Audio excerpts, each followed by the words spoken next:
Maître Juliette Mascar représente les deux figures emblématiques de l'émission des chiffres et des lettres, Bertrand Renard, spécialiste des chiffres depuis 1975, et Ariel Boulin-Prat, pro des lettres présente depuis 1986.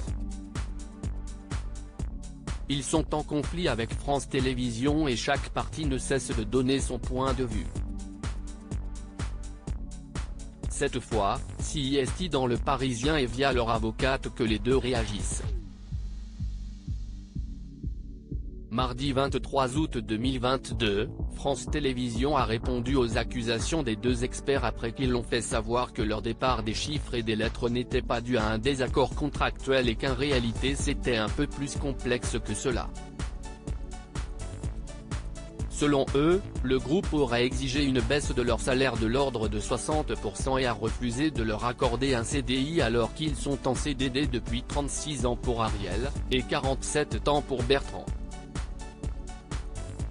Sur ce fait, France Télévisions a répondu par communiqué et a précisé que tout était parfaitement légal. Ils ont été engagés dans le cadre de contrats à durée déterminée d'usage, conformément aux articles L 1242-2 et D 1242-1 du Code du travail et à l'accord national professionnel du 22 décembre 2006 conclu au sein de la branche de la télédiffusion. Mais voilà que leur avocate, dans Le Parisien, revient sur cette légalité.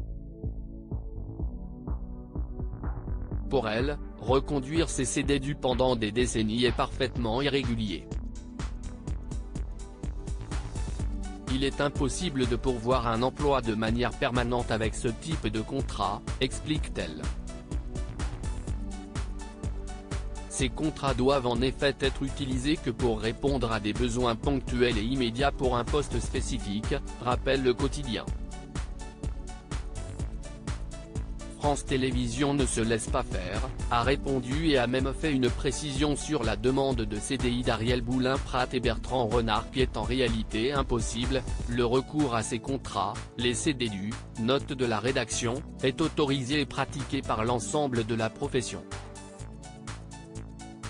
Cela tient au fait que la reconduction d'une émission dans une grille est réinterrogée chaque année.